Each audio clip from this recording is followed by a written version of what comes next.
Mr. Foreign Minister of Pakistan, Bilawal Bhutto Zardari, welcome to Al Arabiya, sir. Thank you for having me, sir. Thank you.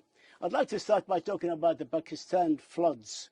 We have all seen the pictures, we have seen the destructions, 1,500 people there lost their life, 33 million displaced by the raging floods starting at the end of August. What is the situation now on the ground? Thank you, sir. It's a very dire situation right now. The climate catastrophe that we are facing is truly one of apocalyptic proportions. We all know the story of Noah's floods, that they say that it rained for 40 days and 40 nights. Well, in Pakistan, our monster monsoons started in early June and ended at the end of August. And by the time the rain finally stopped, a 100-kilometer lake formed in the middle of my country, covering a third of my country's landmass. 1 in 7 people, 33 million affected, 16 million of which are children, 600,000 pregnant women now waiting to give birth under the open sky.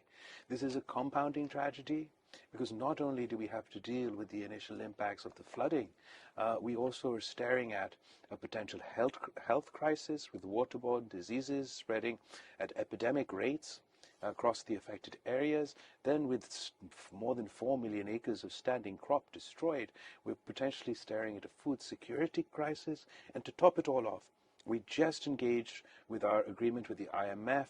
We were receiving our payment, looking forward to some economic breathing space. And obviously, the estimates, the figures that that deal is based on, is now also washed away by the floods. So we have a climate catastrophe, a natural disaster, a health emergency, a food insecurity crisis, and potentially extremely difficult economic times to come. Pakistan was already in an economic crisis, and it's not only drowning in water, but in debts. Can you please, what are the plans? Tell us what are the plans for rebuilding and developing? So as the Secretary General of the United Nations said, Pakistan is not only drowning in flood water, we are also drowning in debt. And we would like to be able to, when we reach the reconstruction and rehabilitation phase, to build back better, build back in a greener fashion, in a more climate resilient fashion. In order to do so, we need access to financing and finances to that end. So we're not only dealing with our bilateral partners, but with international organizations, international financial organizations, and engaging with them in a conversation about how going forward we have to not only debt forgiveness, for example. So we're not going as far to say that, you know, forgive our debt or something as so extreme as that, but we are speaking about a couple of options. First of all, a moratorium on payments that are due at this very moment. Surely the countries that we are indebted to will going forward want their debts repaid, and we want to be in a position to be able to do that. We're also talking about supporting us with international financial institutions, particularly when it is to do with the risk of lending. And thirdly, a conversation that the UN Secretary General has been having for quite some time is about the concept of debt swap, and swapping debt and spending that money instead of paying into the debtor country to spend it on SGDs. We'd like to see sort of a similar formula of a debt swap, but instead of SDGs, we'd focus on greener projects, on green infrastructure, on climate resilient infrastructure, and many of the larger countries have this on their agenda now. So this is a way where those carbon-producing countries, industrialized countries, because Pakistan produces 0.8% of the carbon footprint, but we are now one of the 10 most climate-stressed countries on the planet. So we'd sort of like to trade our financial debt for larger countries' climate debt, and instead of paying them back the current repayments directly to them, we could spend that same money directly on green infrastructure projects for our reconstruction and rehabilitation.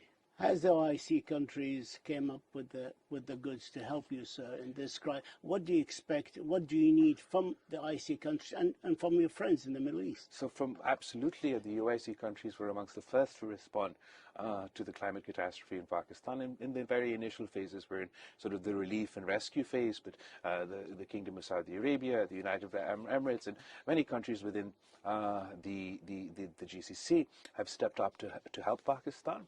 At the moment, we've only launched our flash appeal to do with the immediate needs of rescue and relief. Going forward, when we have conversations about reconstruction and rehabilitation, we have a damage needs assessment completed from the Pakistan, and then we re-engage with our partners and work together, because surely this is a crisis of global making, and its solution has to be global. You made it very clear. I have only 2 minutes. You made it very clear concerning your commitment to the rights of the people of the Kashmir and their rights for self-determination.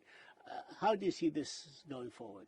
Well, as the chair of the Council of Foreign Ministers of the OIC, we obviously highlighted this topic significantly at our OIC annual meeting and our Kashmir group meeting on the sidelines. I think what's made the issue particularly difficult is the recent unilateral actions by India on August 2019, where they tried to unilaterally and illegally undermine the disputed status of this region, and then pushing forward with converting the last area of Muslim majority within their region into a minority in their own land. These things are totally unacceptable for us. We like to be in a position to deal with India, to talk with India, to live peacefully with our neighbors, to solve the Kashmir dispute. But it can only do so if India walks back its extremist positions on Kashmir and on Islamophobia.